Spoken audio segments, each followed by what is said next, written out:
అందరికీ hi welcome to my channel. ఈరోజు మనం ఇంట్లోనే చేసే పెసరపప్పు కిచిడి ఏ విధంగా తయారు చేయాలో చూసేద్దాం. ఇందులో చిన్న టిప్పు పాటించామంటే చాలా టేస్ట్గా ఉండే కిచిడి పిల్లలు ఎంతో ఇష్టంగా తింటారు. బియ్యంతో పాటు పెసరపప్పు కూడా వేయాలి. పెసరపప్పు నానబెట్టాల్సిన అవసరం అస్సలు లేదు. తినేటప్పుడు కాస్త నెయ్యి యాడ్ చేసుకొని తిన్నామంటే దాని అరోమా టేస్ట్ కూడా చాలా సూపర్గా ఉంటుంది. కిచిడి అంటే గుర్తుకు వచ్చేది నాకు అమ్మ చేసిన కిచిడి మాత్రమే.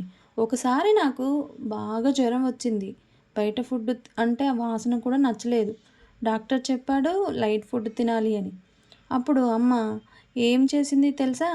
బిర్యానీ కాదు, కర్రీలు కాదు. నిశ్శబ్దంగా కిచెన్లోకి వెళ్ళి ఇదే సింపుల్గా కిచిడి చేసింది. అంతే. నెయ్యి వాసన వచ్చేసరికి ఆకలి లేని నాకే కొంచెం మనసు మారింది. ఒక స్పూన్ తిన్నాక ఇంకొంచెం వెయ్యమ్మా అని అడిగాను. ఆ రోజు నాకు అర్థమైంది కిచిడి అంటే బోర్ ఫుడ్ కాదు, అది హీలింగ్ ఫుడ్ అని.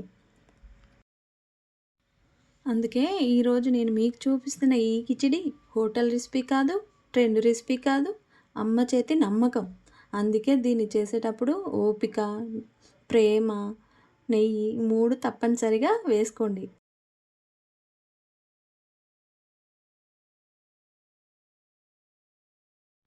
అందుకే అందరు కూడా ఇంట్లో ట్రై చేయండి. పిల్లలు కూడా చాలా చాలా ఇష్టంగా తింటారు. చాలా ఈజీ రెసిపీ. దీనికి ఎంతో శ్రమ పడాల్సిన అవసరం కూడా లేదు.